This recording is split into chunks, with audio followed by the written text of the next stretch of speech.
Okay, well, if I may, I'm taking a break from my paying gigs to fix my work truck, and I'd like to just spotlight.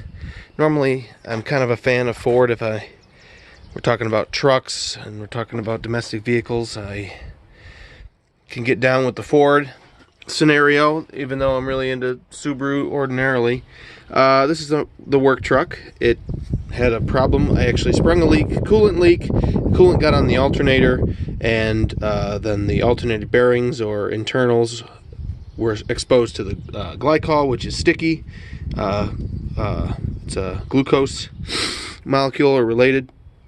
It's like sugar. That's why you gotta be careful. The dogs and stuff can't lick it because they'll try to, because it's sweet. But it's sticky and it ruins the slippery, what's the word I want? Properties that oil and other bearings and stuff like that provide. So it gets into the alternator here that's spinning with the serpentine belt and chewed it up. And it started to make more and more noise until finally it seized and it wouldn't even turn. You can kind of hear it. Shouldn't have that kind of play. But actually at some point here it seized, and then the belt was otherwise, the serpentine belt was traveling around all the other pulleys and the crank pulley here on the fan and everything. But this wasn't turning, so it chewed up the belt almost instantaneously, and the belt blew. And then since it further wasn't turning, it wasn't charging, and I couldn't go very far, so I limped off onto the throughway, or off of the throughway to a friend's house here. So I came to remove the alternator, which is just a couple bolts. I have a new one here. It's just as simple as that. You remove the bolt that goes through this hole down here, and let me see if I can set this down somewhere. Here we go. This is just how it is in the truck, just like that. So it just has this big long through hole and a big long bolt that goes through and comes out the other side through the bracket on the other side. So I came to undo that bolt here. Let's see if I can get in there. Came to undo him, and he snapped off. It goes all the way through the back. Let's see if we can look down in here. Maybe we can, maybe we can't, but he sticks out right there.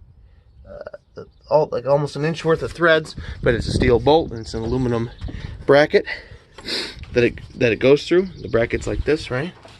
And the bolt goes through the front ear, through the body of the alternator, and through the back ear, which has threads in it, and it gets tightened down. Well, the threads are just jammed back there, and I was wrenching on the bolt here, and I was rounding it over. So my auto tech friend made this $25 Pittsburgh Pro Harbor Freight bolt removal socket recommendation. He said this is the best $25 he's ever spent. If you've got painted bolts or rusted bolts or slightly rounded bolts, the geometry appears to start slipping, and it basically cams over into a cutting edge on every one of the faces of a six-sided hex. This is a metric set, and it just cuts in further and further as you turn, so it gets less and less likely that it will round and more likely that it'll bite.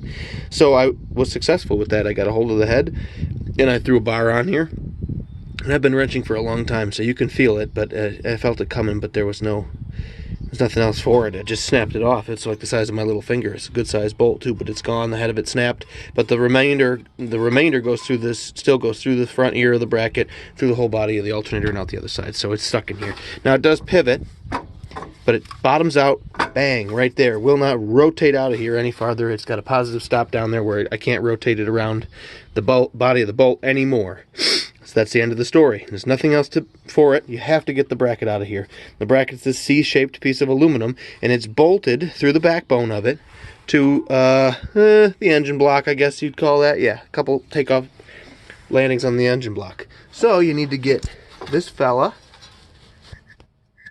that nut backed off down in there, and then there's one down in there. Maybe I can show you with the light. See him hiding down in there? Yeah. Unbelievable failure. I had to go out and buy a special set of ratchets. I've always made do of all I'm a guy who likes nice tools, but I've only ever had I have nice sockets, I have a nice bar, I have a nice torque wrench. The ratchet wrenches that I had were ordinary hand-me-down or freebie ratchet wrenches, and they are a bigger profile here because the directional switch is on the back of it instead of a little fellow like that. So it adds thickness here, and they don't pivot like these do. And they're like a 72 tooth or something, where these are 120. So my buddy who's a tech, he recommended those, which were fantastic, and he turned me on to this I think it's $108 for the set of gear wrench ratchets on Amazon. So it's Amazon Prime. So I get a stubby 3/8, a full length 3/8, a full length quarter, and a full length 1/2 inch, 120 tooth, which gives you all kinds of options for even real short throw situations. Shipped for $108. He loves them, and he wrenches professionally. So I was at Harbor Freight, and he said, you know, those are actually really good budget ratchets that they sell as well, that pivot and everything like that. But I guess he said this switch is reverse from Mac and Snap-on and Craftsman and whatever else.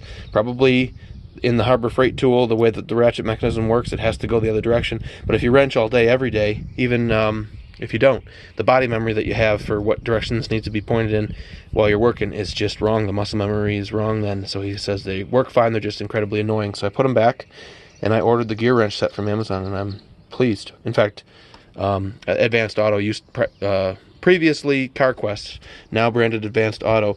They are a gear wrench retailer, so a lot of the stuff that they have in there is gear wrench. And if you do speed perks or just pay attention to sale stuff too, they're routinely on sale, he was telling me in there. So anyway, I had to special order these.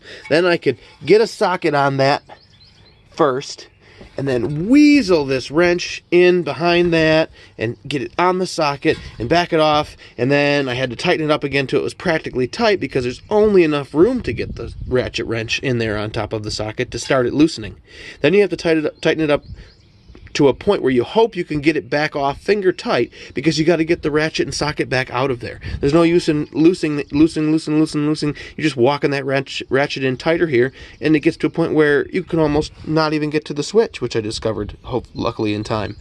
So once I broke it loose, I went back to almost too tight for finger tight, got the socket and ratchet weaseled back out, got my fingers in there, and spent another minute or two just finagling and backing that off to a point where it finally stopped. It came a little tight at the end, so I don't think I can. No, I still can't. Oop, it's still, no, I got it to come off now. So there it is. I've been adding oil to it and messing around, but I finally got that one off. Fine, cool. There's still the one down in the bottom. There still is a hole down here. It's just so stupid right there. So I tried a few things. First, I was going to get the little gripper tool, one of these little fellas. These are great. You push that in, and you get little grabber hooks that come out the end. Well, I was going to hold on to the socket with it and reach down in there and at least put him on the end of the nut. But to begin with, the socket's chrome, and he just kept flipping out, just kept dropping it. So I had to wrap the socket in electrical tape. Then I could get a hold of it with this guy. Then I had to pay attention to how the hexagon was clocked in there by looking at it, and try to clock it into the end of this thing kind of close, so that when I got in there, that long lever arm that I have in this, I could get it turned back and forth to where I could get it on to the head of the bolt, and then the moment I let go of it with the grapple, it falls off. So I could get a finger in there, finally, I figured after a couple times, and hold it on while I remove the grapple. Now my entire hand is in here, and there's no way to get the wrench in there.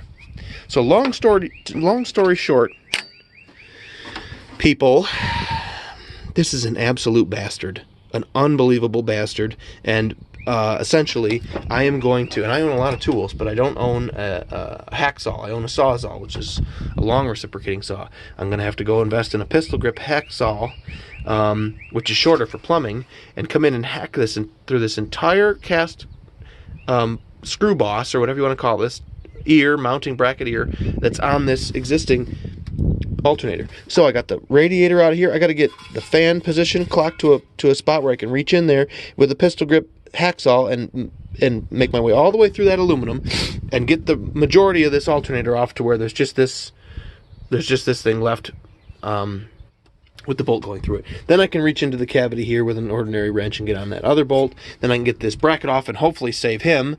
Of course, the bolt will still be frozen in there, so then I can, with the inch of threads that are at the back, maybe I can get on that on the bench with a acetylene torch and heat on that enough and hang on to it well enough to break that stud loose that's left of that broken bolt and get him out of there, and then reattach the bracket to this vehicle, put the alternator back on the vehicle, get a belt around everybody again, and I managed to poke a hole in my radiator. Again, I've wrenched a long time, not professionally, but I've done a lot of wrenching, and I still managed to accidentally pop that radiator with a tool.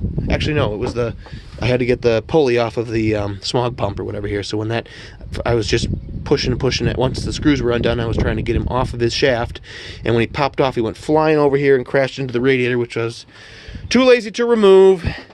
And so now we have a $100 ship for the radiator, and we're in for like $125 or $130 for the alternator, and we're in $108 for a set of ratchets finally, which hopefully we can roll forward into future projects.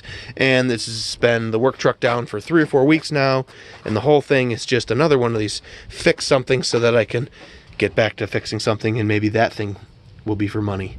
But this is what it's like to work for yourself. It's my birthday today. Happy birthday, Jazzy. We're gonna pack it in for now and go check out, maybe get a hacksaw secondhand, but we'll see what happens here.